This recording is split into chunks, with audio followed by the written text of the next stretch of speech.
What's happening, everybody? Welcome to another edition of Comeback Sports. I am one of your hosts, Pat the Shot Caller Flaherty, and I am joined, as always, by my co-host, Brandon the Coach Perry. Brandon, what's happening, buddy? How you doing this week? What's up, Pat? I'm doing pretty good, man. But big shout out to AFC Ajax, the professional soccer team in the Netherlands. They won their league championship, and since there was no fans because of COVID, they melted the league championship trophy down, made 42,000 stars, and sent it out to their season ticket holders. So imagine that. That's awesome. Yeah, good stuff. Very loyal team to the loyal fans of that squad. So, all these teams are trying to figure out ways to help the fans out during COVID. That's awesome. Folks, we got another action-packed show as always. And if you want to follow us on Twitter, make sure you go to the bottom of our screen right there. You can see our Twitter handles underneath our names. But also, if you want to call in live to this show, there's the number right there at the middle of the screen. Call in.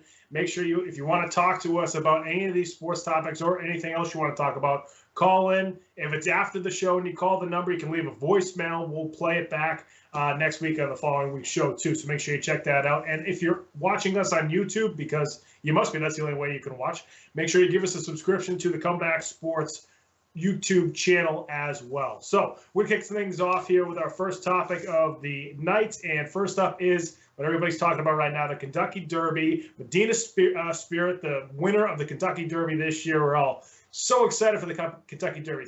It came back for the time that we normally like to see it. It was the week of the NFL draft. There was so much great stuff going on in sports. Medina Spirit wins. Bob Baffert, who's a famous trainer in horse racing, is one of his horses. And Medina Spirit gets popped for a failed drug test. It's a little more complicated than just thinking about, the horse was shot up with steroids. It's a little more complicated than that. But Brandon, what are your thoughts? I mean, it's definitely more complicated because we're talking about a horse, but it's, we're talking about a tier 1 athlete still. And I mean, it's arguable that they possibly juiced him up. And it's kind of disappointing because, I mean, I think, like you said, we're all looking forward to the Derby coming back. And I think we all look forward to this chase for the Triple Crown every year. I know I do, and I love, starting it off with the Kentucky Derby, and I'm looking forward to the Preakness this weekend. But yeah, I mean, this story taints it all a little bit and just throws a wrench really into everything. Even if the horse goes on to say win the Triple Crown, is there an asterisk now in there, or people are going to be questioning it no matter what? And so it's kind of tough. It's kind of tough to see. I wish it didn't happen because I do think it taints kind of one of the best stories that there is in sports, to be honest. I love the Triple Crown stories. I love the chase for the Triple Crown. I love all these races. So it's kind of tough to see. But when Medina Spirit came out, and I was saying, this horse could arguably win it, and it was a favorite. But you looked at the horse, and it was kind of skinny, to be honest. I was kind of shocked compared to like some of the big favorites in the past that have that big American thoroughbred body. Medina Spirit's an Arabian horse, and it's a little skinnier. But man, that thing can move, and she can really run, or it's a he, I believe. Can really run, but it was really questionable, even more so because I was saying, okay, he's a little skinny, but then I hear he possibly got juiced up to win the race. So it's like one of those things where I've got this huge question mark on, is this horse clean going forward? And Bob Baffert has obviously been in the news before with horses testing positive for illegal substances. I believe they said about 5 of his horses have now come under investigation for being juiced up. So it's kind of tough. And obviously Bob Baffert is probably the most famous horse trainer there is out there. And I like the guy. I think he's great. I usually like his horses. I'm usually rooting for him. So I honestly hope that this was like maybe a false negative or something. And, but it's one of those things where I don't know. And Bob Baffert agreed to more testing before the Preakness. So possibly we all will get answers, but it doesn't look like we're going to get them before the Preakness. So we're going to get to see the horse run in round 2 of the Triple Crown, but there's a lot of question marks that are still out there. Yeah, so Baffert, at first he was denying everything. Now he came out earlier this week and said that, okay, the horse had some kind of fungus problem, so they had a doctor take a look at the horse. The doctor prescribed an anti-fungus, some kind of ointment for it, but this ointment contained betamethasone. I don't know if I pronounced that right. Don't ask me to do it again. But betamethasone, I just said it again. There you go.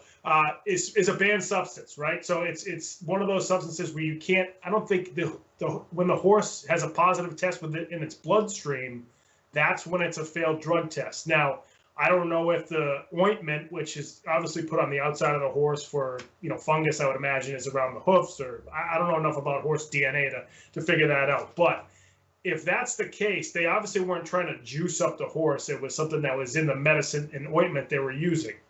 Is this a new technology for a way to juice up a horse without, actually injecting something into the horse? Is this the clear and the cream thing that we were talking about before with Balfour and some of those other places? Is this a new way to juice up a horse? Who knows, So Baffert said that after hearing that the horse failed the drug test, he then went back and talked to the doctor, and the doctor said that this particular drug was inside the ointment. Now, you do wonder, with somebody like Baffert, who is so experienced in these races and has had a million horses in these Triple Crown events, wouldn't he know exactly what's going on and around this horse? I mean, I would think that he would have known that right away, that this particular ointment was given to this horse. Now, would he have known that illegal substance was inside the ointment? I would think the doctor would tell the trainer. It just seems like these people should have known this. I think that's the biggest thing. Now, were they trying to juice up the horse? I think that's the question. And some of the horse officials have said, most times when there's a failed drug test, they're not trying to get this past, the testing. A lot of times it is a mistake, but it's still, a failed drug test. So they're almost siding with the testing, saying if this horse fails again, they're going to be the Kentucky Derby title is going to be vacated. So we're not going to find it, I think, for another 2 weeks, which is going to be after the Preakness, like you said. So I mean, there's a chance that, I don't know if this comes out failed again, and then Medina Spirit wins the Preakness. Are they going to have to vacate the Preakness too? How long does this stay in the horse's system? If this second failed drug test happens, there's going to be a lot of moving parts to this whole thing, not just who won the Kentucky Derby, but the entire Triple Crown. Yeah, no, you bring up really good questions. And every time I hear the cream and the clear, we obviously think of Barry Bonds. So is Medina Spirit going to be the Barry Bonds of horses here? And it's a good question to have. So Bob Baffert came out and said it was 28 picograms in the test. So I don't even know how, that is a small amount. I didn't even know a picogram existed. So if we have any scientists that are watching the show, first off, subscribe to our channel and like the channel. But yeah, why don't you call in the number too and give us a rundown on it? Yeah, give us a rundown on the picogram, because that is completely new to me. 28 picograms were in the test. So it's questionable. Is this horse clean? And I'm really looking forward to the Preakness. And, one of the best things that I love about the Triple Crown story is these races get longer. They get longer as they go. So you not only have to have a horse that can sprint, but you have to have a horse that has some serious stamina to be able to get to the Preakness and then the final round and win the Triple Crown. So it's really questionable if this horse is juiced up. It's one of those things where you now created put an illegal substance into your horse so it can clearly run faster and run longer, just like Barry Bonds being able to hit the ball further and be able to pick a fastball up faster. So it's one of those things where it's really questionable going forward. I hope it comes out to be, like you said, that is one of those things where it's just, maybe it slipped under the radar, but we all have to question, especially with Baffert having multiple horses in the past that have been in question as well. So it's a tough one, but we'll be all looking forward to the Preakness. We'll be definitely covering the Preakness going forward.